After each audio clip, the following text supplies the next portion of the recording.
And it's that's the trick, isn't it? It's finding what you love to do. I mean, we talk about hard work all the time. And it's like, man, if you got to get up every single morning and remind yourself how hard you need to work, you probably need to choose a different profession, because that shouldn't be there. I wake up in the morning excited to get to it. If I'm not training, I'm missing it. If I'm not watching a game of basketball, I miss it. There's no place I'd rather be. And if you have that feeling, then you're truly doing what God has put you on this earth to do. Prove your value is to work, is to learn, is to absorb, to be a sponge. Right? But you always want to outwork your potential. As hard as you believe you can work harder than that. And that's what I tried to do when I first came in the league. But basketball is such a direct competition sport that me coming in at 17, I hated when my teammates would say, I get hit with an elbow, right? Shaq would hit me with an elbow in practice, and Nick Van Exel would come up and say, "Are you okay?" I'm like, "Motherfucker, what? Are you okay? What the hell's wrong with you?" So I always had that extra chip on my shoulder. So every day in practice for me was really trying to annihilate everybody that I was playing against, because I wanted to prove you don't need to babysit me. I'm fine, And so it's always that competitive nature, the work ethic, and curiosity. Because I asked a lot of questions. Playing with Bryant Scott, I asked him a lot of questions. Eddie Jones, who was great at chasing guards off the screens, and I didn't understand how to do that. I would sit with him before practice, after practice. Magic, James Worthy, Kurt Rambis, Kareem Abdul, all the Laker greats. I would always sit down and just ask them questions about certain games that I studied growing up. What actually happened there? What did you feel there? Why? Bird tough to defend. Why? Because you look slow as shit to me. So I'm missing something. So tell me what I'm missing. You know what I mean? And so I would always ask questions and try to learn as much as I could. I dream. I have dreams, and dreams they should be pure. And I think a lot of times, when we're born into this world, we actually wind up going backwards. And it seems like the more we mature, the more responsible our dreams become. And the more governors we put on ourselves and our ability to dream and to reimagine. And it's always a fight for us parents and for you guys to make sure that your dreams always stay pure. And so it's not a matter of pushing beyond the limitations or expectations. It's really a matter of protecting your dreams, protecting your imagination. That's really the key. And when you do that, then the world just seems limitless. I always dreamed as a kid that, it was possible to score 80 or 90 or 100. I always just had a dream. Sometimes you lay down in bed and you visualize things. And you just kind of, that's at least how I would go to sleep. I'd lay down and I'd imagine playing for the Lakers, and I would imagine what the uniforms look like. I would imagine where we'd be playing, and, the smell of the arena and all sorts of stuff. And I would see myself, getting hot, and score 10 straight points. But in a dream, why would you ever interrupt that? You're not going to have a dream and be like, okay, and then he misses his next 6. It's not going to happen.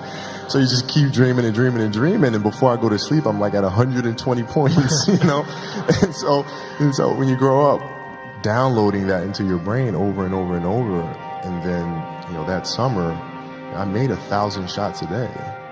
1,000, right? That's on top of weight training and my conditioning. I made 1,000 shots, and they weren't just shots. It were shots that you saw in that game. There were specific shots. It was coming out of the corner, going to the pinch post, footwork in the post, coming off the screen. It was very specific.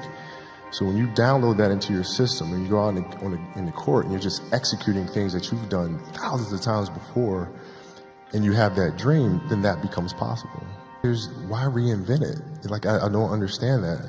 You go out and play the game and you're just trying to create something new. No, this is what I do. This is what I do extremely well. You're gonna have to stop me from doing that. And if you do stop me from doing that, I have a counter to that. Done. Philosophy was a very simple one. And this is where I think film plays a big part of my life. Rudy was one of my favorite films growing up, right? And if you guys haven't seen Rudy, I suggest you watch Rudy. In that film, I come to understand if I could work that hard every day,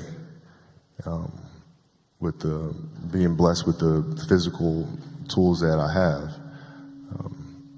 what would my career be? And I made a promise to myself from that day that I was going to work that hard every single day so that when I do retire, I have no regrets. And that was the most important thing for me, is to leave no stone unturned, get better every single day. And if I lived that way, then over time, I'd have something that was beautiful. But that was my philosophy. It seems like a pretty simple one, but if you live your life to just get better every single day, and do that for 20 years, what do you have? That's exactly right. Introduced meditation to us when you came to our team in 99, 2000. And it was something that I instantly gravitated to because I could see the effects. I used to watch, studying the games, the Bulls teams, and watching their demeanor, watching their composure, playing in a tough place in like Utah doing the finals and being down 17, but everybody was like this. You couldn't tell if they were down 17 or up 20 or a tie game, and never changed. And I was wondering why the hell that is. And that's when I started doing more research. And when Phil came, I immediately gravitated to it and found myself accepted the challenge of finding what that space is. And for the 81-point game, man, to be honest, I wasn't even thinking about the game. My knee was hurting so much. I didn't know then, but I had a flap of joint of cartilage stuck in my joint line. And so my mind was really trying to go to a place where I don't feel that pain. And the game started, and because of that, I was just in a different space. I wasn't worried about what was to come. I wasn't worried about what just happened. I was just here. And when you're just there in the moment, playing plays right in front of you, your focus is heightened because nothing else matters. And that's the space I've tried to get to. Well, here's why practice was important to me. Not from just the standpoint that I enjoyed playing. Like, I enjoyed being there. I enjoyed getting better. But as a leader of a team, it's also your responsibility to elevate the rest of the guys. And what people tend to get stuck on a lot is saying, okay, the way to make players better is to pass them the ball when they're open. That's a very trivial way to look at things. What you have to do is you have to get them emotionally to want to be better. You have to get them to an emotional space where they wake up every morning driven to be the best version of themselves, right? And how do you do that? And in practice, for me, it was a chance to drive them, to challenge them, right? And this is where you have to know your teammates, because if it's late, we just had a back-to-back and we had practice the next day, and you show up and guys don't feel like going through the motions, don't feel like practicing. It's important to know each and every one of them individually, personally, because then you know what nerve to touch. Some guys, it's like, okay, come on, let's, we can do this. That'll get them going. Other guys, no. You got to figure out what button to push. Powell was always Spain. If I tell them how they lost in a gold medal to us and how they're going to lose again, how I'm going to beat your ass in practice just like I beat you in a gold medal game, he'd hate that. He'd hate that. But that's what practice was. You have to drive them. You absolutely have to. And if practice is more intense and harder than a Game 7 will be, then a Game 7 will be easy. But if it's not, then that's when teams start folding and capitulating. But I'd kill them. I'd bury them. It's tolerance for that and the kind of culture that the Laker organization stood for in winning championships is not tolerated.